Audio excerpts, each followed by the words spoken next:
Marco Rubio went on the Fox News show outnumbered, and he laid out his foreign policy, and he did it with an awesomely dumb contradiction. I think we have a responsibility to support democracy, and if a nation expresses a desire to become a democratic nation, particularly one that we invaded, I do believe we have a responsibility to help them move in that direction.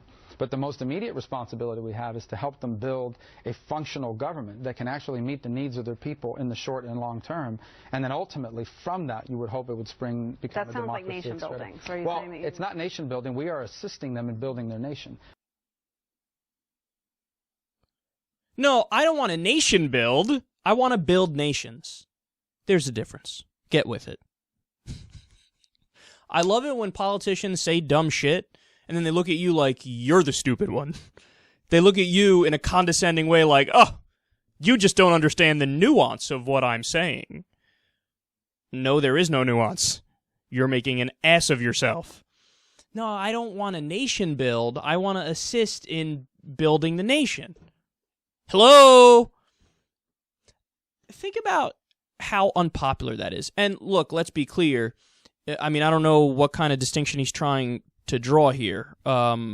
Nation building is... the idea was never, okay, you just move everybody out of the way who's in the country and you just take over and build everything yourself. No, nation building is exactly what he thought his distinction was. It's U.S. contractors and U.S. tax dollars and our government going in there and building alongside of people in the country. So there's no difference, really, between the two things. So I don't know exactly what the fuck he's getting at. But think about how unpopular that is. I find it stunning. I shouldn't because I follow politics closely and I've been doing it for years. But I'm always amazed at, people like Lindsey Graham, people like Ted Cruz, Marco Rubio, Jeb Bush.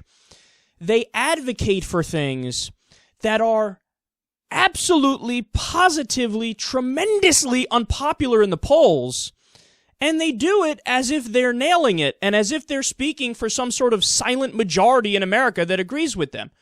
Nobody agrees with you, man. Nobody agrees with you. Look, I'll go further than most would. I'd even venture to say that most conservatives don't even agree with that. It's a different thing if you frame it as like, yeah, let's go get the bad guys. Saddam was bad. Fuck al-Qaeda. Then they're like, okay, yeah, let's go kill those people.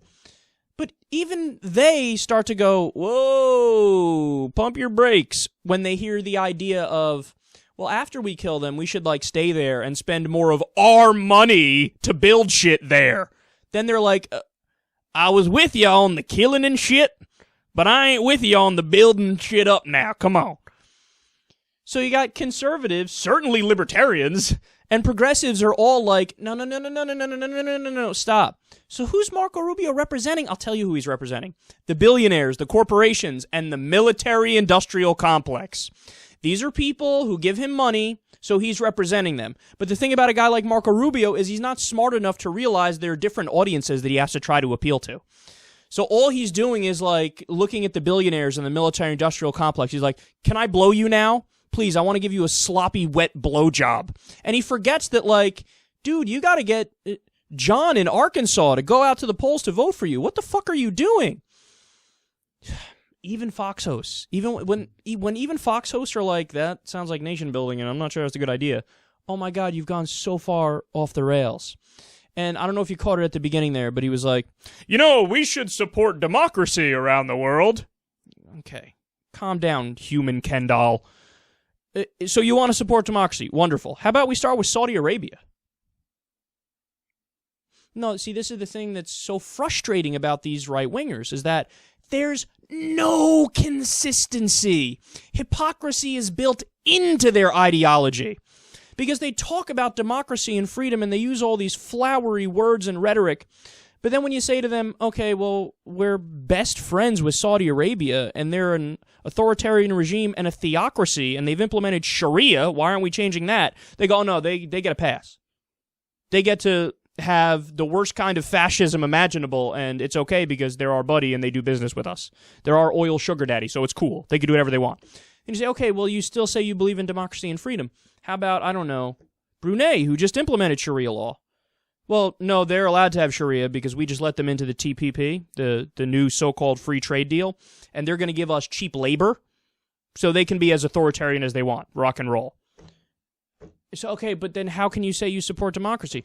Malaysia is another perfect example. We support democracy around the world, which is why we just let into our trade deal Malaysia, who tolerates slave labor. Again, so we can get cheap labor for our corporations. Don't give me this horse shit that you support democracy. You don't. You know what you are? You're a classic imperialist. You believe American power is just and right by definition. Anything we do is right by definition. So you can talk about democracy all you want, but then if you support Sharia over here and a slave system over there and repression over there, well, it's okay because we're the good guys. We think we mean well, therefore forget all the hypocrisies that are built into the system, accept it and shut the fuck up. Well, we're not going to shut the fuck up because we don't trust you and we don't like you and we see through your bullshit and we know you're just not that smart because you say shit like, I don't want to do nation building. I just want to build nations.